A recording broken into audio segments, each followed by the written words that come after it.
sky.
Pain has a face.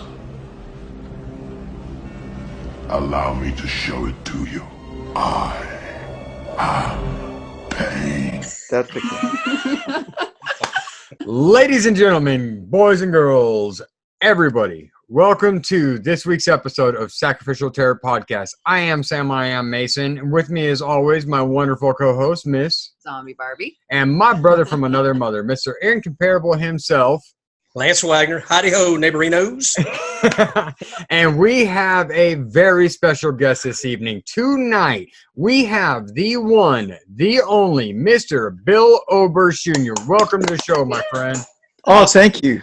So, Lance. Yes, sir. How they have sort of scary nicknames, but yours seems kind of cute. I know, right? I was thinking, like, I need something, Bill. I need something. Like, hey! You're right. Well, Lance is kind of one of those real gentle souls, so it's really hard to get him. My graphic artist who does all of our promotional artwork, Matthew Price Thompson, asked for some pictures of Lance kind of looking mean, and Lance sent us a couple pictures that were anything but. I know he tried. I thought you looked mean. I thought you looked angry. You know, for Lance it was angry, but for somebody who writes and directs horror, you know, and acts in horror, it didn't quite fill the gap for me. So, you know, we definitely have to get Lance a little more smug for his next thought you role. looked smug. I thought you looked mad. Thank you. I thought yours were good. So let's talk a little bit about your career. So what was your very first film? Or what got you into horror is the icon that you are? Well, I fell into film and television by mistake. I'd been doing theater for 14 years, and that was my living. I was really happy doing it. But then my computer, I had an old MS-DOS computer. This was like 06. I still had an MS-DOS computer. I was fine with it, but my computer died. And so my dad said, I'm going to get you a modern computer. We're going to Costco. And I didn't want one. Right. But it was fine. You know, it's like I showed you guys beforehand. This is my phone. That's awesome. You know, I don't need the new technology. It's great. It's fine. You know, I'll bring water from the well. I crank the handle for electricity. Anyway, so we go to Costco and we buy this fancy schmancy computer, and so it has this thing called a browser. So I'm on this browser. And this thing comes up for film auditions. And I thought, you know what? I wonder if I could do that. That would be interesting. And so I'm just messing around looking on there, and I see General Sherman from the Civil War, William Tecumseh Sherman, who was the great, I'm from the South, and he was the great villain of the South. So anyway, long story short, I did a couple of pictures of me as Sherman and sent it in, never expecting to hear anything else, and ended up doing the lead in that for the History Channel, their documentary, Sherman's March. Oh, wow. And then that led into doing film work. And I thought that I would do historical characters, but my face lends itself to malevolence, apparently. I remember an early audition I was going up for a soccer dad. My manager was really frustrated because she kept sending me out for soccer dads. Right. And the casting director said, "You look like the soccer dad that's going to kill and eat the team." Wow. Oh my gosh. Hey, that's a good So- movie right there.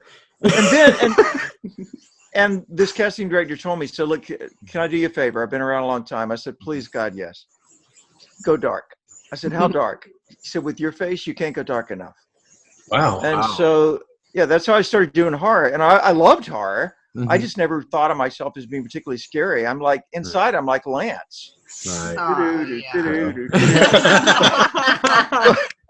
But you know, the camera sees what it sees, and thank God, because I've really, really enjoyed being in this genre that I love.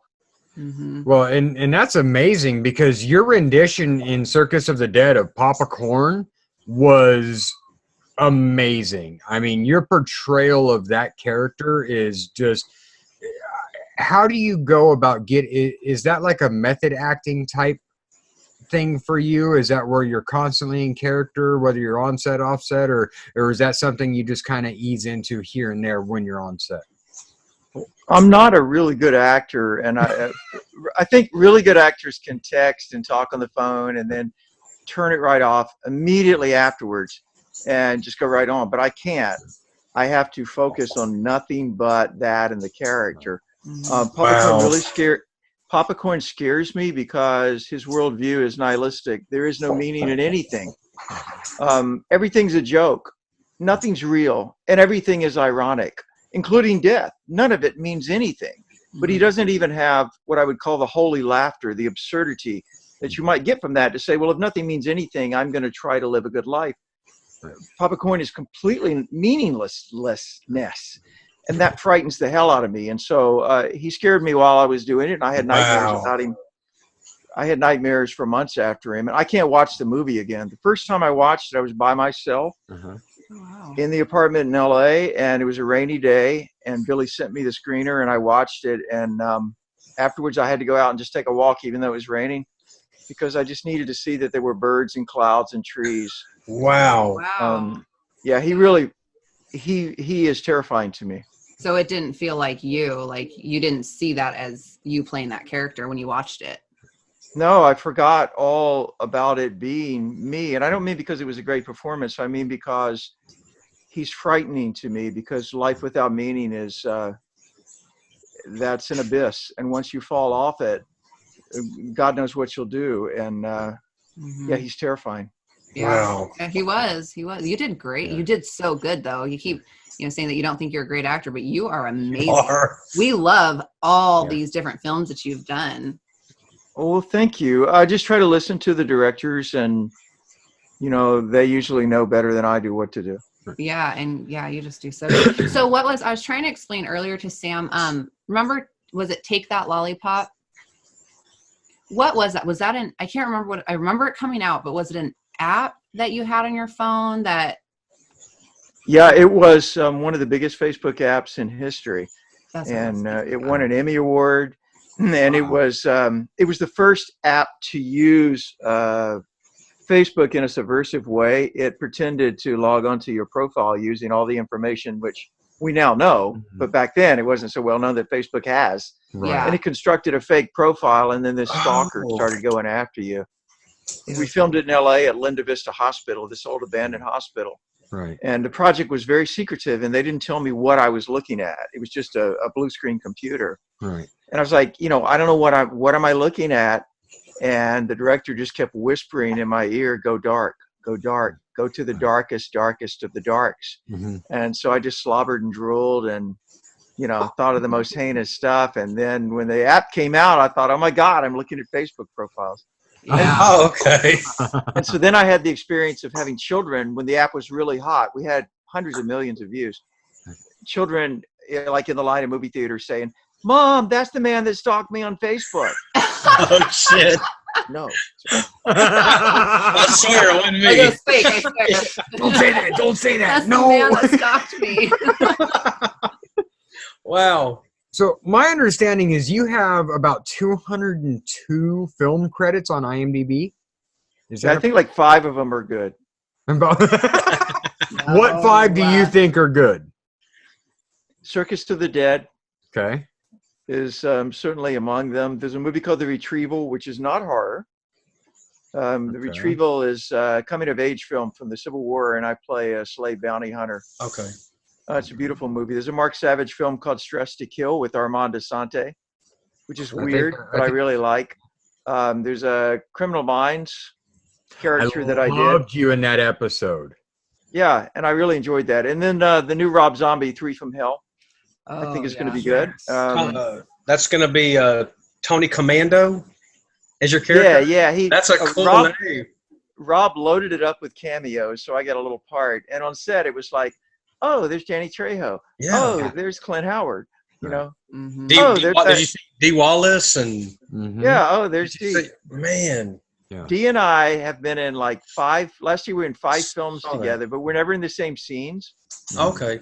We're always doing these cameos. Mm-hmm. And so I told her last time, I said, please, the next time we work together, let's do a scene together. She was always one of my favorites growing up as a young teen, Cujo and The Howling and stuff like that. And then E.T., of course, But she was always one of my favorites. I was in the makeup trailer of the last movie that we did together.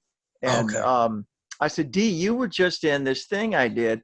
And she said, let me guess, I was the mother. And I said, yes, you were the mother. But I'm always the mother. Right. Oh. I said, well, I'm always the killer. Right. And it works. You were both in Death House too, right? Yeah, she was in Death House. And Barbara Crampton in Death House. I really love working with her. It was a lot of fun. Bill Moseley and I, besides 3 from Hell, we just did a talking ventriloquist dummy picture called Handy Dandy. There was a lot of fun to do together. Cool. Nice. Cool.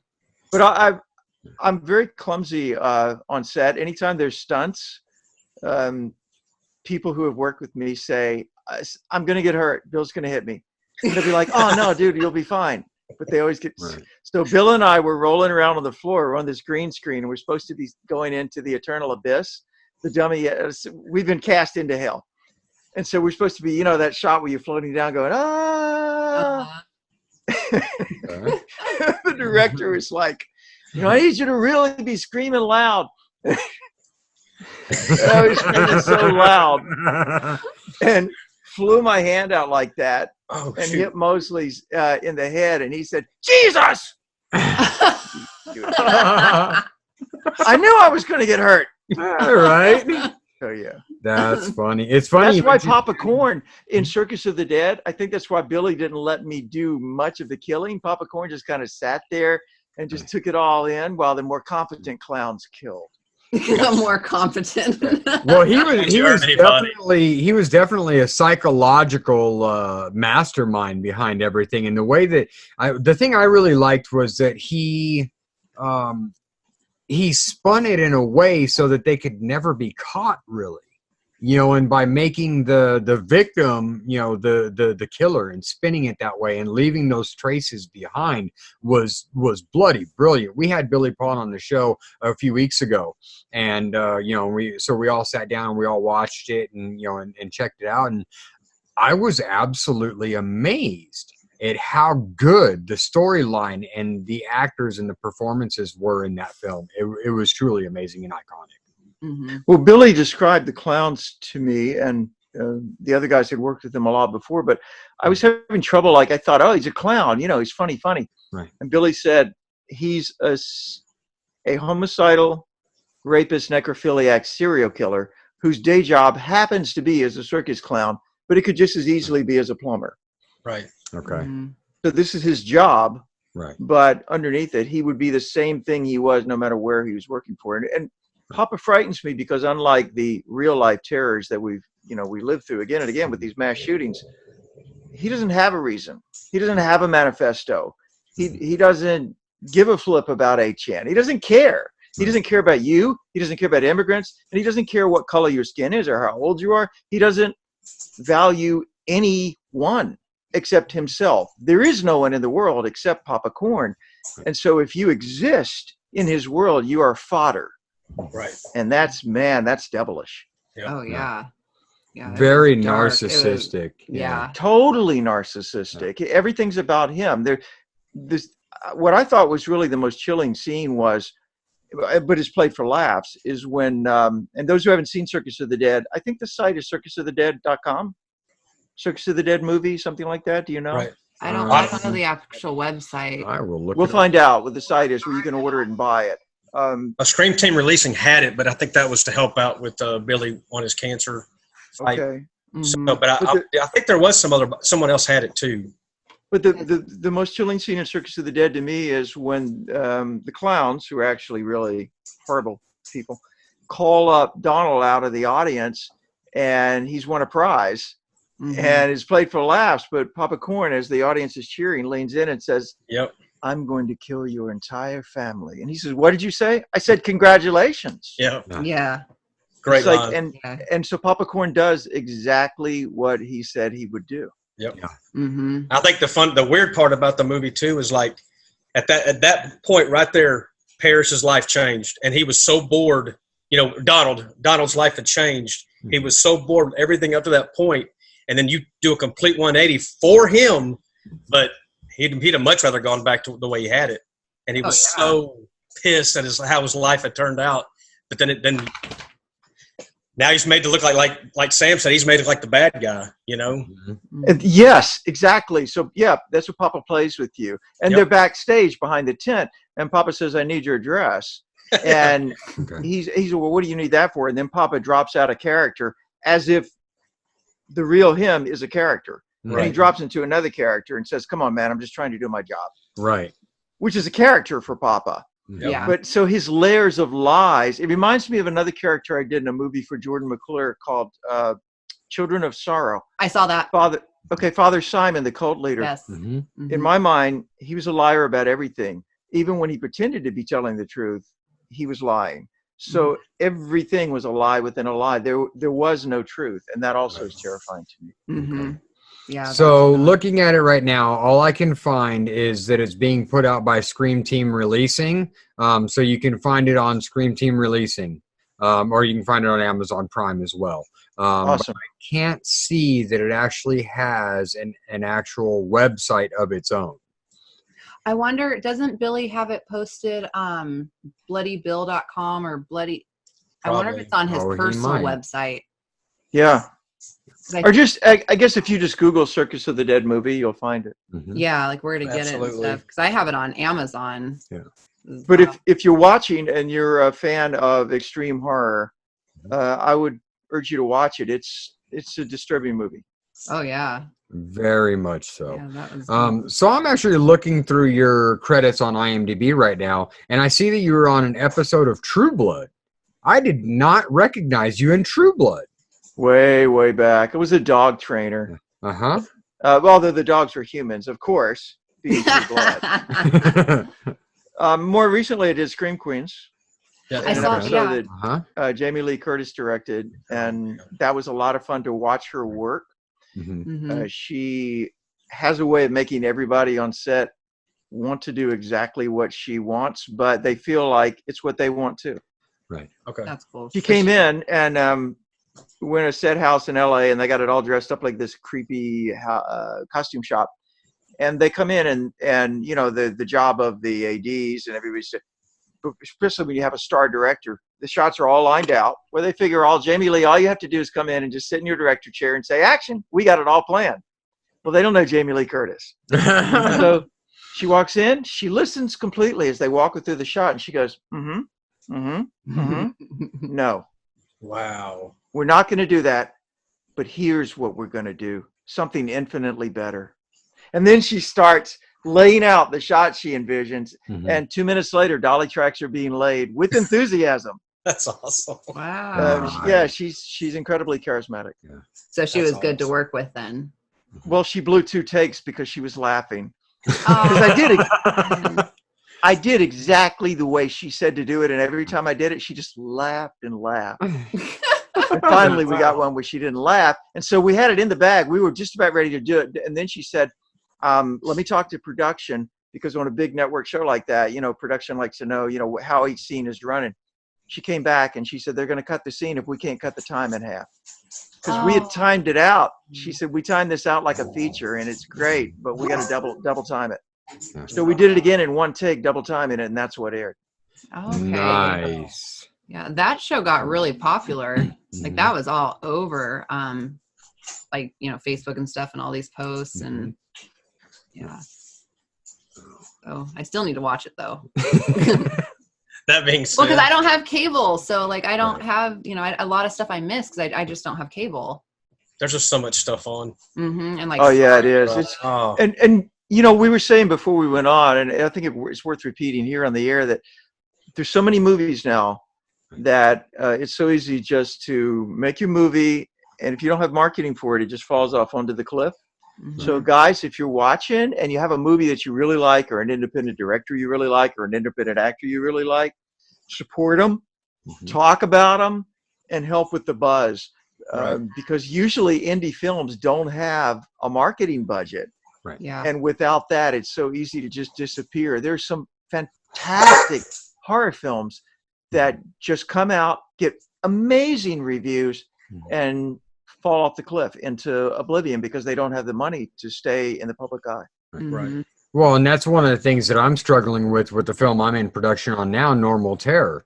You know, is that I don't have this big, huge budget to get this thing done. You know, so I'm struggling in getting the production budget to get everything shot, and we're trying to get it out by Halloween, which is looking very unlikely right now, getting it through posts and everything else. You know, so we're probably looking at a release early next year. You know, but you know, while we're in production, you know, it's, we're trying to get the P&A deals and all of that stuff. But, you know, it's really not all that easy with, you know, thousands of people putting out horror movies every year now. And the indie circuit has gotten huge as of late, you know, with Terrifier and Circus of the Dead and a lot of these other guys. You know, a few friends of mine, Hell's Kitty, which you were a part of. We had Nicholas Tana on the show not too long ago. You know, and so I went to the premiere of the Hell's Kitty, the musical, and, you know, but there's just so much content being thrown out in the mix right now. Unless you get one of those big production deals, it's really hard to get your stuff noticed. And people get burned because they watch movies that, you know, have the great image or the great 30-second trailer and the movie's bad. And so then they just get down on all indies. It's so easy. Well, I guess, you put a movie up and or you can get people on IMDb immediately who just say, this sucks. yeah. You know, it's not like, you know, it's nothing like the Avengers. Well, no, dude, if it's not like, It's not the Avengers. it's like a $40,000 movie. Yeah. So, you know, come to it on its own terms. If you're lucky, though, it's $40,000. You know, we had Drew Marvick on for Pool Party Massacre. His was $6,000. Yeah. You know, Yeah. and it's a fun movie. But I think the problem is that we're on tabs now. You know, movies used to be on screens. Even if it was a B movie, it got to be on a big screen. Right. But now you're on a tab, and so I can instantly compare you with the bigger version of what you're doing on another tab, and you look terrible. Yep. So I always tell indie directors, and the projects I'm excited about are the ones that don't do the small version of the big thing. I say do something completely different that the big guys aren't going to do. Boom. And that's what Pond did with Circus of the Dead. Yep. Right. Well, and that's kind of what the direction I'm taking with Normal Terror is that it's not anything that's ever been done from this perspective before. Good. You know, it's a father-son team, you know, a single father doing his best to take care of his kid, you know, and that's his top priority. But when he puts his son to bed, he becomes this horrible monster who abducts and kills people in the most horrific of ways. But each abduction is different. Each murder is different. So there's no particular MO. Okay. But it's being done from the serial killer's point of view before he's caught. Oh, wow. So not like a POV type camera angles and shots, but, you know, you're watching this thing as an all-knowing being, watching this thing, you know, unfold as, you know, the family man and the murderous killer. That's good. So, Well, it's even like with Antonio. Remember Antonio Flores? Yeah. Got these great scripts. He's just not getting that help that he needs to get the money to do them. That's right. So it's sad. It sucks. And then I also didn't realize that on Amazon and stuff, I didn't realize how much doing like a 4 or 5 star and leaving reviews really boosts the movie itself. Yeah. Amazon loves they love things that have been interacted with. Mhm. So the more reviews you have, the higher it goes. That's for sure. Yeah, and I didn't know that until people actually write me, can you please review this? Can you review this? Right. And then I was like, oh, so it actually makes a difference. I didn't think it did. Right. But there's still this bias about screens. I did a movie in Las Vegas with local filmmakers there, and the Las Vegas version of Entertainment Tonight covered it. Okay. And the guy's done several movies, and they're all on platforms. They're all screening, and have done quite well. They're good movies. And so the Entertainment Tonight, the hostess and the host, blah blah blah blah, and they, local, Las Vegas filmmaker, and they do the story, and then they finish, and she says, but sadly, many of these independent films are just not available to us. And then the other host says, too bad. And then they move on to and I'm like, yeah, they are available to you. It's just that you don't want to give them legitimacy because you can't go see them at the movie theater. But 90% of movies, more than that, are seen now on devices. Yes. But there's still this bias that when are you going to be in a real movie, or when can I see your movie in a theater? Never. But you can see it in the way that 9 out of 10 people watch movies now, which is on a device. Yep. Right. Yep. And I think that's really helped the indie community grow as big as and as quick as it has, is the VOD services, where you have Amazon Prime, you have Netflix, you have, Hulu and Tubi and all the, Shudder and all these other platforms that you could literally post up to, and still get it out there, but it ultimately falls back down to the people who are watching and word of mouth, whether they really liked it and they put it out there, because that was how Bird Box and Terrifier got so big, was that people talked about it. It's like, oh my God, have you seen this? And everybody was talking about it, and it hits a social media network or platform and it blows up. And then everybody, whether they like it or not, is talking about it. Mm-hmm. And that family, the indie community, everybody likes everybody. I mean, there's not, I'm sure you're going to bump heads with some people, but it's so big and it's so wide. You can get along with so many people. And that's I really hung my hat on, is I want to see those people be successful. I tell all the people, all I want from you is just don't forget me when you start accepting awards. That's all I want. Just don't forget I was part of the ride, because I want to see those people do something great. I want all those people to do something great, My theory is that the indie horror community are such good, sweet, and loving people who produce these terrible, horrifying movies, but they're sweet people and good people, and usually peaceful people, because they've encountered death. Right. And most of society refuses to acknowledge death, which is the white elephant in the room of life. Right. But horror people have grappled with it, enacted it, mythologized it, and we've defeated it in a way. Because by playing out these stories of death over and over again, we come to terms with it in a way that I think people who say, oh, I don't like horror movies, I don't think they ever really come to terms with death in the way that we do.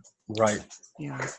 Correct. So, well, and that's one of the cool things about, working with my son so much. He's my co-star in the film Normal Terror, is that he understands the difference between life and death and fantasy and reality. And I think that's something that's gotten blurred along the lines over the last, decade or 2 decades, as to what's real and what's not real anymore. And I don't think enough people are spending time explaining that. Back in the day, when I was a kid, I was told when I would have nightmares from watching this stuff, because it was the first time, Hellraiser, Nightmare on Elm Street, and Jason, and all those guys at, Halloween, and Michael Myers and all that stuff. That was the first time it was being done. And so we had to know as a child back then that this wasn't real. And so it was as simple as saying, well, that's a movie. We still had the nightmares, and we still had the night terrors and all that stuff, from watching it, but we were drawn to it in a certain way. And nowadays it's like, oh, well, it's assumed that it's known that they're, not real. Oh, well, my kid knows it's not real. My kid knows it's not real. Well, if you're a 5-year-old that's watching a homicidal maniac do horrific things, they're probably not going to know. Right. So yeah, you're right. Well, we're increasingly uncomfortable with what's true and what's not. Mhm. You know, I grew up in the era before the internet, and I used to go speak to school groups back when I was doing theater. And I always show them pictures of the inside of a television set and say, guys, nothing you see on TV is real. And I mean nothing, nothing. It's all makeup. It's all backdrops. It's all lighting. Look what exists right outside the frame. And yeah, I think sometimes we don't do the same thing on social media and on these devices. You know, even now, you guys have a backdrop behind you. I got 2 lamps on either side of me to light my face. I'm sitting on 2 pillows. I've got this device sitting up on a music stand. You know, that we're creating a picture for people. But yeah, people need to understand that virtually nothing that it can pull up and watch is real or has any bearing in reality. Right. Even your Papa Corn. I mean, like even you said how dark he is. People need to realize that's Bill playing a part. That's not Bill. You know. Yeah, and people have difficulty define much more than they used to my experience, separating an actor from a role. Right. You know, oh, I saw you do these horrible things. Well, yeah, I mean, you saw Humphrey Bogart smoke a cigarette that wasn't actually his cigarette. He didn't own a bar named Rick's. Right. But I don't know why we can't do that now. We meld celebrity and what celebrity does together. Maybe reality TV did this to us. Right. Yeah. Right. That's pretty much all it's on anymore. Showed videos, you know. Music videos were okay. I can't really think of the last like hit home sitcom that I've seen. You know, no. I've got a good friend of mine, Jeremy Miller, from the TV show Growing Pains, who was Ben Sieber. You know, and it's like when I grew up, we had these wholesome, you know, family shows, you know, that we would watch. And so like, you know, nowadays you don't have that anymore. They don't sell anymore. And it's weird that kind of stuff doesn't make an impression anymore. It's like you have to go for more. And it's like, you know, where does it end, you know, with more? I mean, and it's hard for me as somebody who's in the industry and, you know, up and coming, you know, writer, director, producer, you know, doing my own stuff, to kind of disassociate that from, you know, from what I do, you know, because in my day life, you know, I'm a set designer. You know, and so that's what pays the bills, and you know, and hopefully, you know, when I get the movie thing going, it'll, you know, start helping supplement that or take over, you know, so that's what I can do. That's my dream, is chasing, you know, the film industry. You know, but you don't see any of that wholesome stuff anymore on regular TV, and a lot of people are walking away from network TV and cable and stuff like that for these online platforms. Absolutely. It makes it harder. The fact that there's nothing wholesome makes it harder for us to do terrifying things, because it's like innuendo.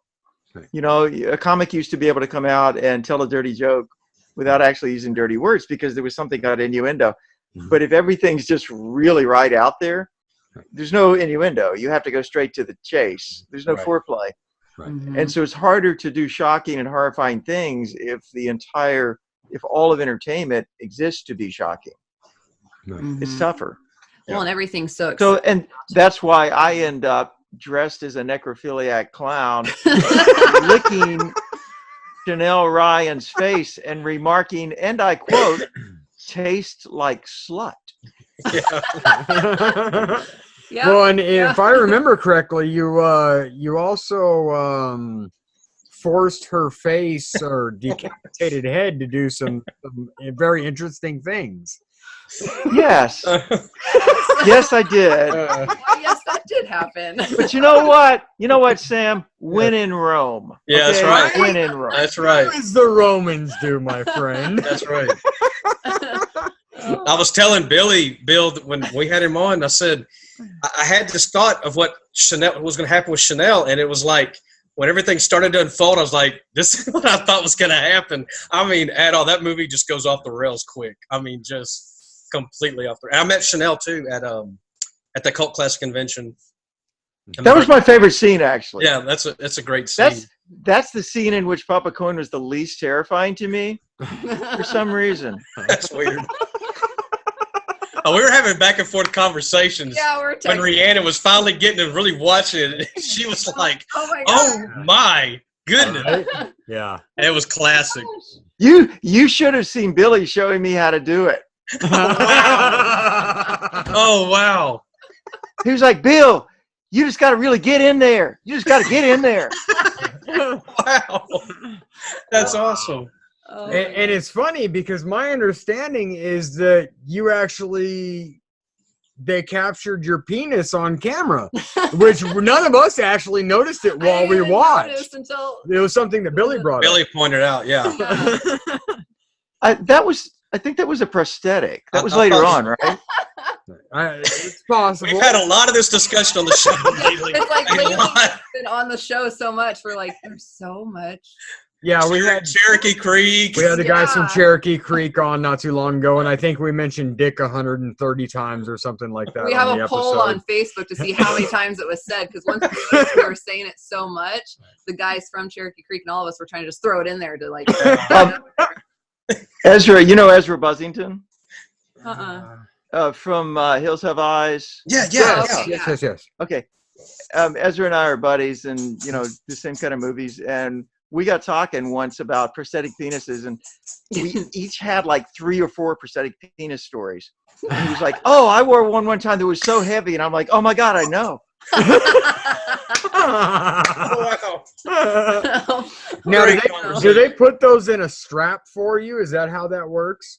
There's different forms. Usually it's like a thong Okay. kind of a thing, but it depends on what they make them out of. And if they're made out of, silicone, they can be really heavy. Oh, wow. And so in his case, he was running down the hall with a giant prosthetic penis. He was a mental patient. Oh, wow. And as he's running, it's falling because it's so heavy. I do And my own special effects. I have a team that does my special effects, so I completely understand what you mean as far as the weight of the silicone, because we generally use the EcoFlex 30. Yes. Which is a much more realistic feel to it, so it looked more realistic.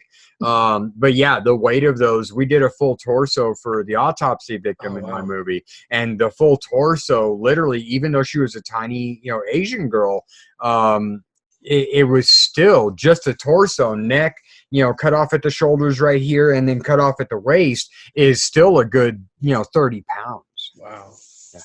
Billy wanted Papa Corn's Mr. Happy to have a clown face on it. And I was like, you Mr. better go Happy. prosthetic. That's awesome. Or not. Marcus Koch was our special effects guy. And Billy was like, Marcus, how long would this take you? Well, a day later, Wow. he had it. And he just sculpted it from like just at freehand. Yeah. And there it is. And I was like, Wow. Right? You both said wow. That's awesome. Oh man. That's so cool. Oh, go ahead, Lance. No, I was also saying it was so cool and a great story. Yeah, y'all didn't have any stolen, right, Bill? no, Billy has it. Yes, okay. The guys at Cherokee Creek had their prosthetic penis stolen.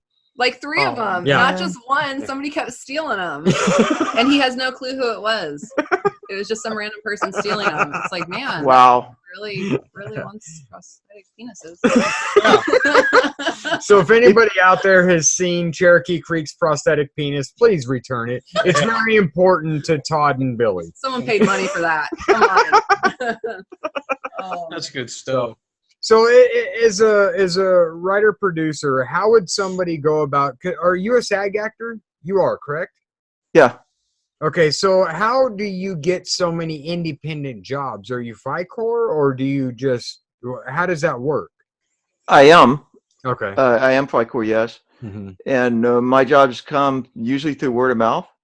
Right. Once I got to the point where I had to make a decision, and once I got to the point where I was working really consistently, everybody was like, oh, you should go to the next level. You should go to the next level. Well, going to the next level I found was never ending, because no matter what level you are, people want you to be at a higher level. Right. And that's why there's so much addiction and unhappiness, and no matter what level you are. So I just say, you know what, I'm good. I got a lot of independent directors who lot want of me to work. stuff. And so, yeah, so this is what I'm going to do. So yeah, yeah, I get my jobs through word of mouth, people talking, people send a script. Yeah. What is FICOR? I don't know what that is. FICOR is in addition to the union that allows you to do union and non-union projects. Oh, okay. But the union's great, and SAG is fantastic, and I would never advise any actor to go FICOR. It's something that some actors do out of necessity because so much work is non-union. Right. Gotcha. So 3 from Hell, how did you get into that? Did he approach you? Did you do like a casting call? I just got an email from my agent, and they said, Rob wants you in 3 from Hell, and you don't get a script, you don't get to know what you play. You can either say yes or no. Wow. I said yes. Yeah. Oh, that's awesome. Rob is really old school. He's very old school about scripts. Nothing comes by email. It all comes by courier. Everything's hard copy physical. Oh. So when they make a change, you get a brand new script and you have to turn the old one in. Oh. He's very smart that way. Wow. Yeah. But he's probably the most complete in control star director that I've ever worked with. I mean, his set it's a really tightly oiled machine. But in the middle of doing all of the little things that a director has to do, and he does them all, he doesn't delegate them. Keeping the machine running, he still is creatively a genius. He takes the characters and he's not dictatorial, but he always puts it in a direction that you didn't expect. I learned a lot working from him, and I really loved it. That's cool. I heard he's really good to work with. Yeah, he's fantastic. He wants you to bring what you have to bring with it, and then he'll make just a very slight suggestion that opens up a whole other possibility that you never even imagined. Right. And at the same time, he gets his shots, he makes his day, and it's all done with excellence. It was really quite remarkable. Yeah. There's so many questions. I thought he might have thrived in the old days. I mean, like the studio system. Yeah. I think Rob would be a fantastic studio system star director because he's just boom, boom, boom, boom. But everything is done with quality. Right. We have so many questions. Rhiannon and I go back and forth like, is there going to be this? Is there going to be this? And yeah, we cannot wait for that movie to come we're out. so excited. Ever since he announced he was doing it, it's like, oh, I just can't wait. Yeah. Well, I mean, I think we're all real huge fans of Rob Zombie's work, and from a filmmaker's perspective, looking at what he does cinematographically and the work that he puts into it is a filmmaker's dream. I mean, I would be honored to work with him one day. And he has the resources to do it. Right. That's the nice thing. The same was true for the Criminal Minds recurring that I did. The director was Matthew Gray Gubler, who's one of the cast members. He played Dr. Reed. Yep. And Gubler also had the benefit of having the resources, the time, the lighting to do it right. But like Rob Zombie, he wanted the character to go in a direction that I would not have taken it. It's just so important. I tell actors, here I am talking, but the best thing an actor can do is shut up. Shut up and just listen, ask questions and listen. Because I played a product of incest. My mother was Tobin Bell. No, my father was Tobin Bell and my mother was Adrienne Barbeau. Oh, wow. Wow. So I'm a murderous, big-eared, kind of a freak and kind of slow-witted. And so I was doing malevolence, and Gubler kept coming up and he said, I want a child. I want a child. I want the innocence of a child with this horrific face. Right. And it completely worked. And it's a direction I wouldn't have thought of. Right. Wow. Oh, man. That's so cool. Right. That's some big wow. Oh, that's awesome. Goodness. So do you think you'll end up working with him again? Is this the first time you've worked with Rob? It is the first time I worked with, and he only works with people that he wants to work with. But he sent me an email and he said, I really enjoyed it. This won't be the last time. And I said, great. Awesome. Nice. That's great. Cool. Yeah.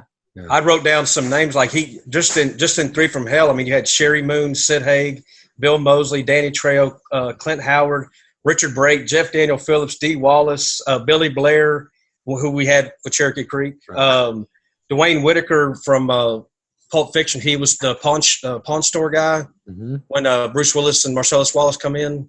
Bing Range. Yes. Okay. That was him. Richard Edson from the car guy from Ferris Bueller's Day Off.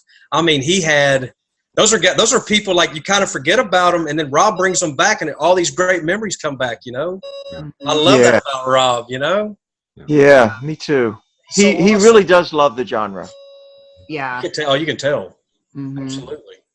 I remember seeing his house on, remember MTV's Cribs? Yes. And seeing the whole house was just done up in like old time movie posters. All like, horror and stuff. Horror, yes. So cool.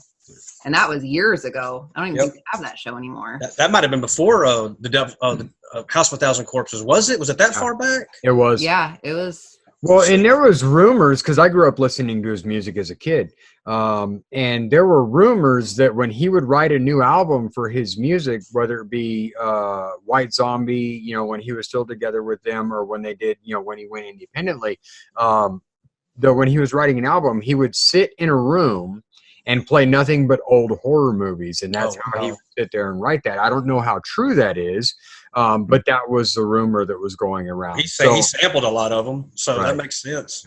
So, I mean, you know, you can definitely see it in his work that, you know, that he definitely pays homage to a lot of those old school horror movies. Boris Karloff said that it shouldn't be called horror, it should be called terror. Yeah. Because horror is something you're repulsed by, and terror is something you can't escape from. And I believe that, and I see that in his work as well. And it's in our podcast name. Right? Yeah, terror, totally. Right. That's awesome. That's awesome. And the movie name. That's right. That's right. So you knew it was up. You knew it was up, Sam. I subconsciously put all that together. That's right. Between Rhiannon and I, when we came up with the name for the podcast, you know, I was like, what do we do? I don't know. And I'm like, I don't know how to name it. You name it. I'm not sure. And I'm like, I don't know how to name it. So we each threw out like 6 names, and, you know, well, this is what we got. It's a great title. Love it. Hey, Bill, we had our first, was that our first one together? We talked about, that was our second episode. We talked about Rob Zombie's Halloween versus John Carpenter's Halloween. Do you have a stance on what you prefer? Well, personally, as a fan, I say make new things that haven't yet been done. But from a business standpoint, I understand why. If you own a property, you're going to remake that property or reimagine it or reboot it. Right. But as a fan, I enjoy things that have not been done more than remakes, because then with a remake, I'm just concentrating on whether it's a good remake. Right. Gotcha. You know, is Jackie Earle Haley a good Freddy? Do I like this Freddy? And I'm not even in the story. I'm just watching performances and shots and stuff like that. Whereas the original Nightmare, oh my God. Yeah. It had never been done, and it was a new idea. I wish we had more room for new ideas. Right, right. Well, I think we're starting to get into a point now where they are still doing remakes, which is one of my huge pet peeves, that they're constantly doing remakes because it sells, and I understand they're in the business to make money. I get that. Okay. But it takes away an opportunity for, you know, a guy like me that has a new and interesting story, you know, to tell it a different way and give them a chance, you know, but you do have a few in the last 20, 25 years, and it started with the Blair Witch. Yes. Brought about a new opening franchise to go with some things. So Blair Witch, Saw, you know, had never been done before. Paranormal Activity had never been done before. And now you have the Jordan Peele series of Get Out and, you know, and stuff like that. That's a completely original idea, and they're doing marvelously. And I think that's something that the studios could really take a look at. Some of these indie films like Circus of the Dead, you know, like Terrifier, like, you know, Cherokee Creek, and some of this, you know, stuff that's out there, and really give it a shot to make some money on it, because there's nothing to compare it to. So you're looking at it from a performance standpoint.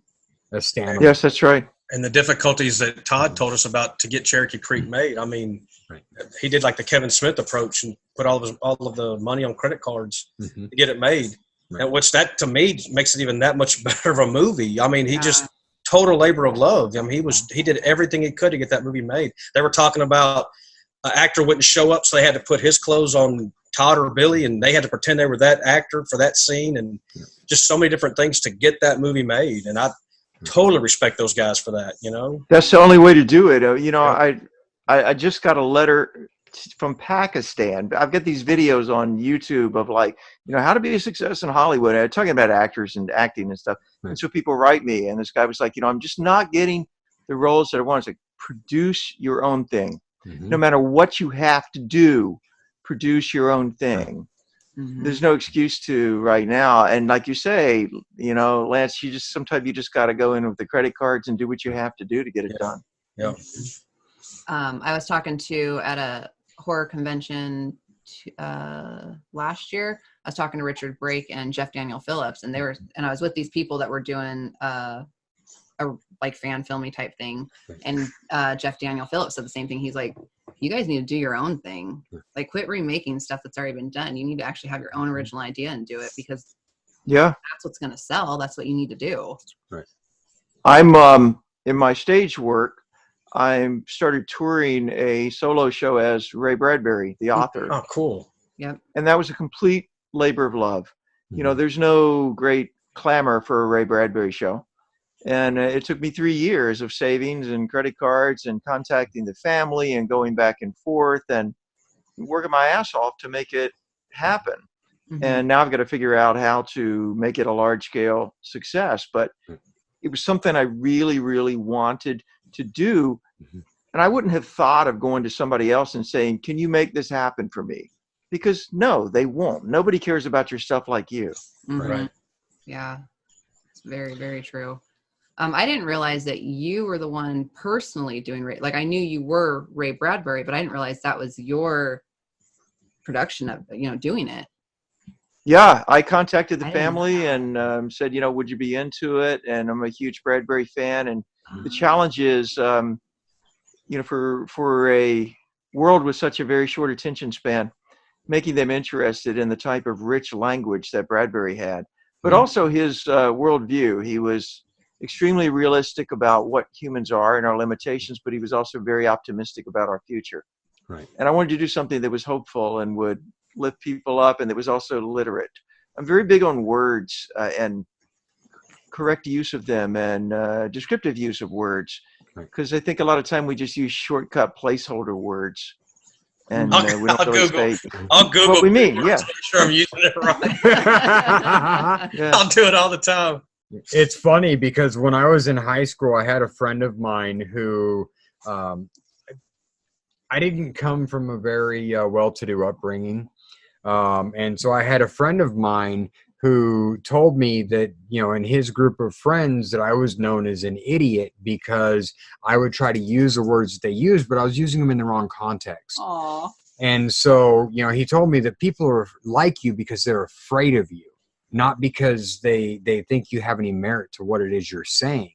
And so from that point on, I actually got myself a thesaurus and carried that thesaurus around for the next couple of years. And every time I heard him say something, I would look up to see what it was, and I would find 5 or 6 different ways to say exactly what they just said in the correct context. So, you know, in that way, I taught myself how to do that. But I absolutely agree that, you know, in today's society, I mean, LOL, what was it we were talking about before we came on the show? Yeah, FNAF, and, you know, and all these other things that, you know, people shorten and you know, and just don't put in, you know, the effort anymore.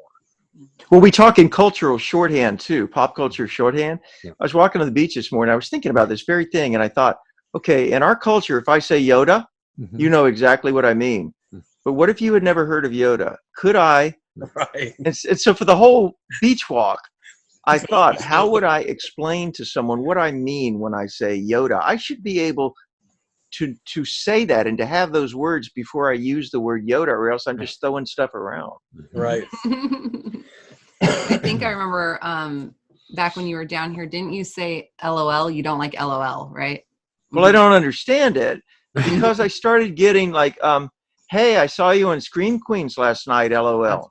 That's right. I don't know what that means. Laughing at me, or Right. Yeah, is that good? Is that like bad? An awkward way to.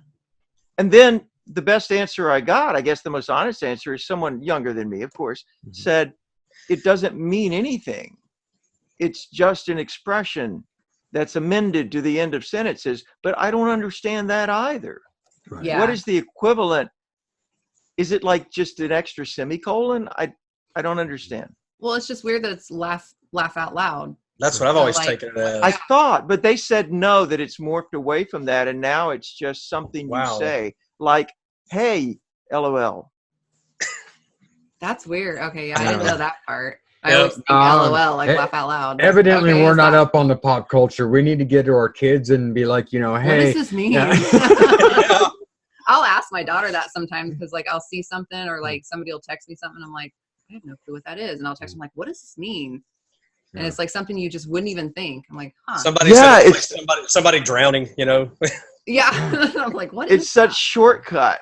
It's Yeah. what ha used to mean, Yep. you know, and nobody puts like ha in a sentence now, but there used to be are a bunch of emojis Oh yeah.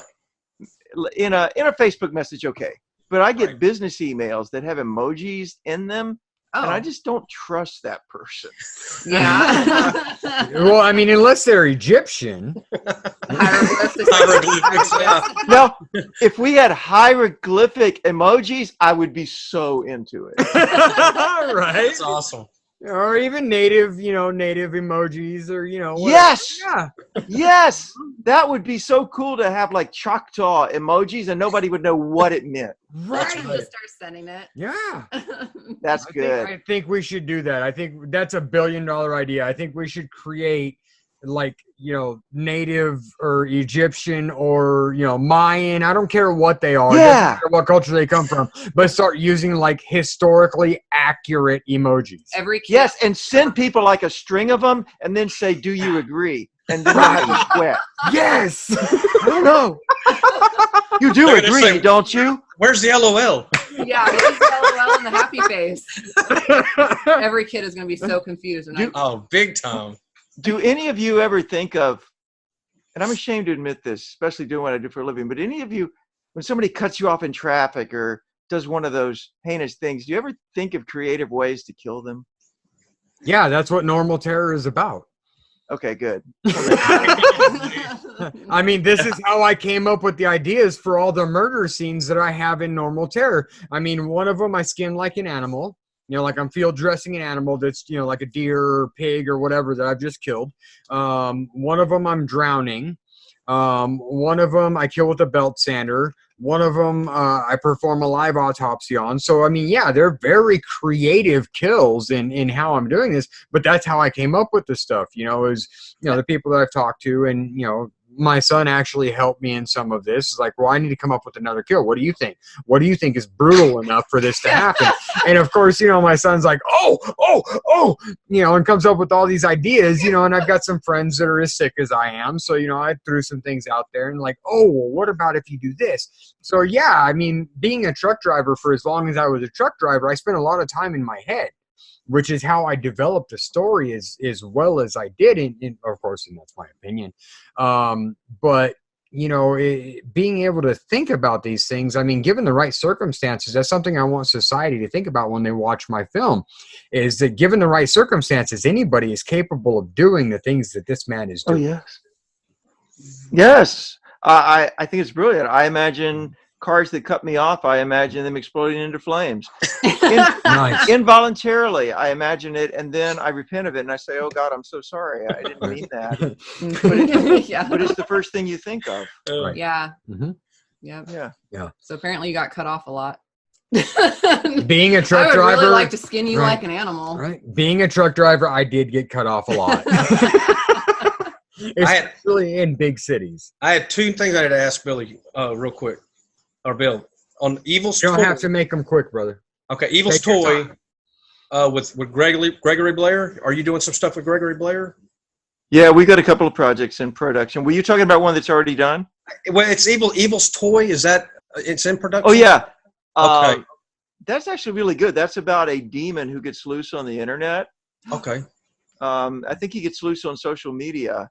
Sweet. And that's where he interacts, through social media. It's been around a couple years, the script, and a lot of it's already happened. Okay, cool. But our idea was, what if evil wanted to find a home today? Where would it go? And yeah.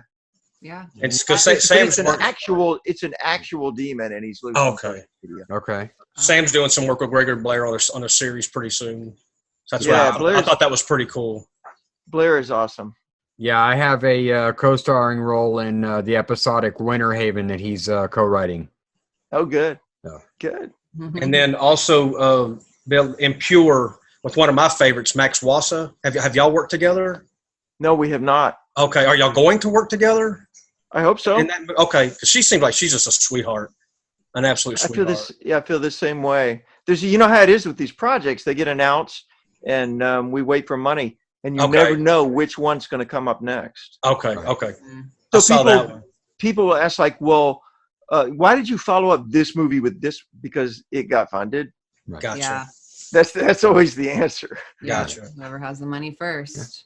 Well, and I mean, that's how I'm putting together Normal Terror. Is I'm taking my paychecks and I'm putting a little bit away, for a couple of months, and then when I have enough that I can shoot through a weekend or 2 weekends in a row or 3 weekends in a row, then I call up my cast and my crew. I say, okay, this is the production schedule. This is the scenes that we're doing. This is what we got going on. So that's right. But as of right now, I'm completely funding it myself. So I've had a couple of investors, that have pushed us through and gotten us through, here and there and, some tight spots. But, the biggest thing that I have right now is our special effects and buying the materials to make all the stuff, because we do it all in house. Yes. So, it's just kind of one of those things, my locations are a little bit, but not much, and so I have a little bit of things here and there overhead, but, the way I'm doing it, we're just doing it little by little. So. Hit me when you have a trailer or anything to push, and I'll sure help with it. You're doing it the right way, putting your heart into it. I'm actually glad you brought that up, because my trailer was submitted to a festival recently and has made the finals Awesome. out of 4,200 and some odd things. Excellent. It was just announced as the finals. So yeah, definitely, I would appreciate that. Yeah, please send it to me. How long's your trailer? My trailer is currently 2 minutes and 2 seconds, but we're looking at getting a new one with new footage that we're going to be shooting in the next few weeks. So we'll have a new trailer out here in probably about a month. But don't go over 2 minutes. No, actually, we're trying to keep it under the 1 minute mark so that we can market it on social media as well. Nice. Yeah, long trailers. I just Yeah. can't deal with the long trailers anymore. Like a lot of guys, their trailer is, the load bar says 2 minutes, and you're like, okay, I can give you 2 minutes. And then the first 10 seconds is like a Joe Jackson film. Right. From Joe Jackson. I'm like, dude, you've already wasted 7 seconds telling me that. Why don't you just show me something? Yeah. Well, and I think a lot of people are trying to get into what Hollywood does. And, Hollywood does these big boom, boom, boom, and then title screen, and then boom, boom, boom, and then title screen, and then boom, boom, boom, featuring, and it's like, unless you have the money to do that kind of stuff, it's not that easy to put that kind of trailer together, so. Right. And people don't care. Right. People don't care. They want to see what they're going to see without you spoiling it. Right. Yeah. Without spoiling and putting all the good stuff in the trailer. You got to save some of that for the screen. Sure. So, well, like even with trailers too, when they put all of the good parts in, and then you watch the movie, you're like, everything was in the trailer. Right. Yeah, that was it. Yeah. I was like, well, there was no surprises here. Well, we're trying not to do that with ours. Yeah. You don't want to put all the kills in there? No. I'm not going to have all the kills in ours. I only show 2 of the murders out of the 8 in the trailers. So, I'll shoot the link to Rhiannon, or where to find it. And I would love to have you to look at it and tell me what you think. Yeah, fine. Great. Get it out there. Feel free. Have at it. Awesome. Thank you. Yeah, that's awesome. Absolutely. I appreciate you. Thank you, sir. For sure. It's an honor. Yeah. So real quick on Bill, when if you had to say who would be a tough director, would it be Billy, would it be Rob, or would it be Nicholas Tana? A toughest director? Yeah, the toughest director of those 3. Of those 3? Yeah.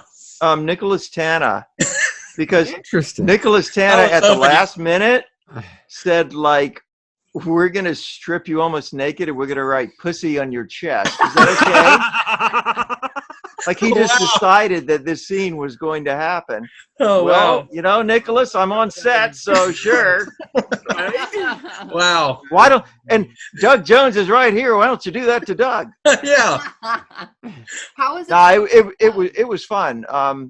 But yeah, that is actually the answer. Yeah. Cool. Yeah. I really was hoping you'd say Nicholas. Right? I really was. We all secretly kind of knew. Yeah. We're like, it's totally Nicholas. And he just worked with Doug Jones. No big deal. No big deal. Just How- Doug's awesome. was he he seems cool? like it. He seemed Doug is so tall that every time I see him, we're in an event or something, he picks me up like a doll.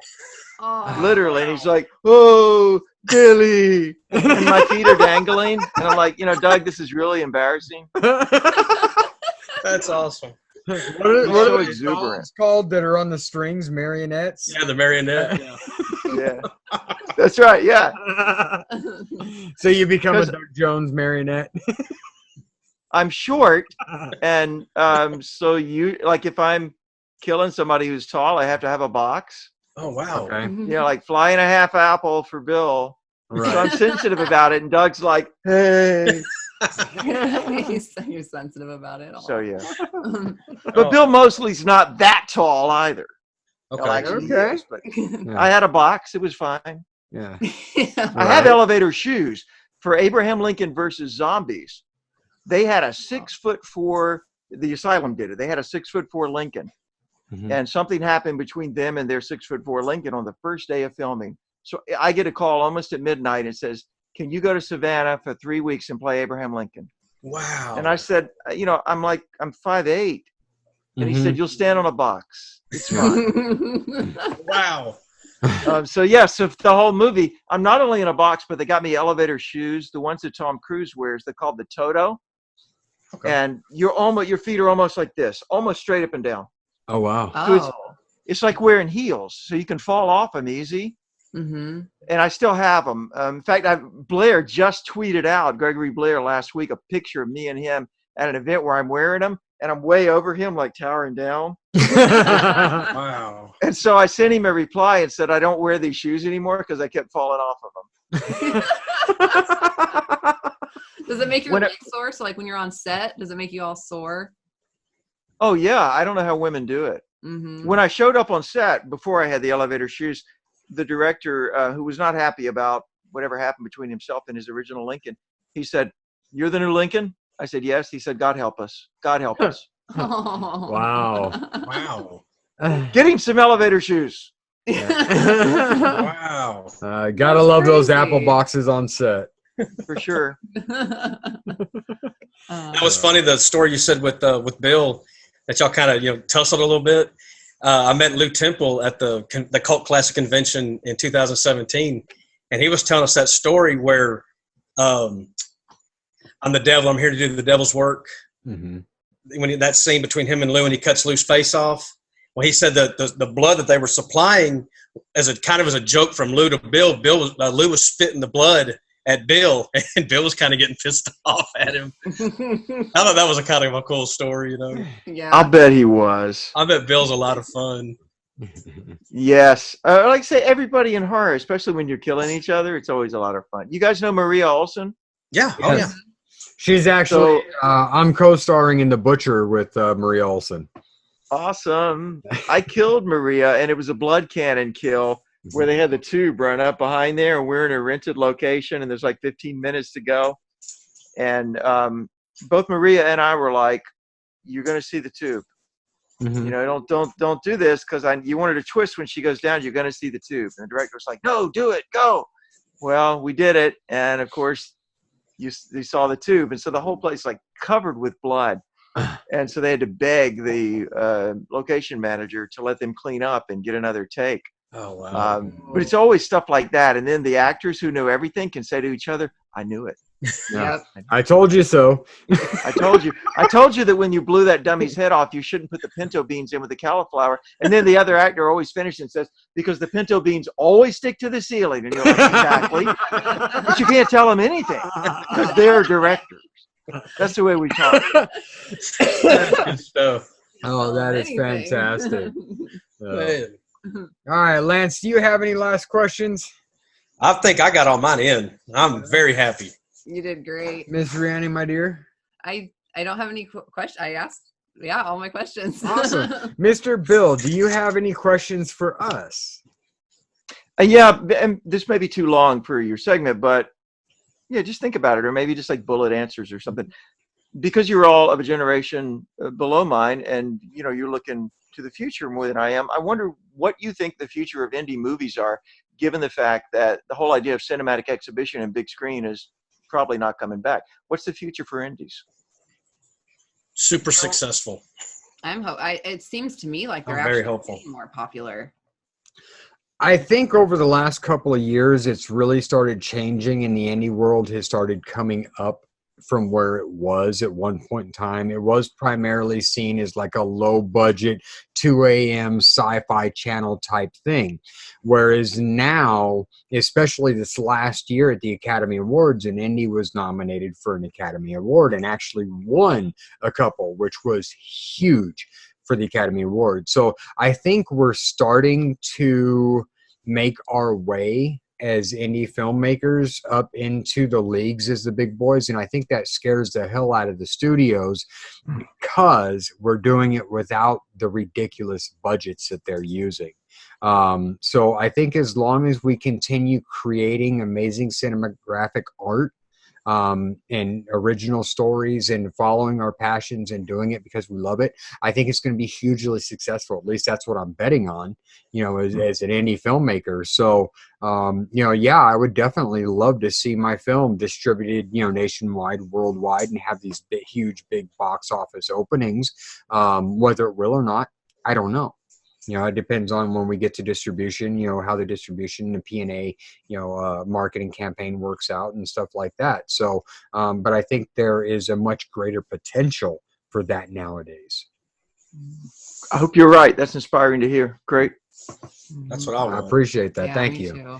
So, all right, now we're at the segment of the show, towards the end of the show, where we give our special thanks, shout outs to anybody who we feel deserves a little extra credit or, has helped us in any particular way, sponsors, managers, that kind of thing. So, Bill, we will open up the floor and allow you to say any kind of special thanks or shout outs that you have for anybody on your team.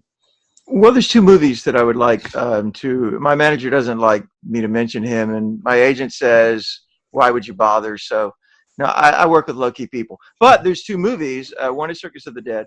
The other is a film called Dis, which is a Mexican horror film that I did, and it's very, very strange, and it's art house horror, which is one of my favorite genres. Okay. It's non-linear, and it's an interesting movie. And people who like extreme horror that is non-linear might enjoy it, and people who like extreme horror that involves Texas-based sociopathic clowns will enjoy Circus of the Dead. Absolutely. I'd encourage people to check out both of those films. Definitely. Fantastic. And I would say to filmmakers all over the world and scriptwriters all over the world, don't think about celebrity.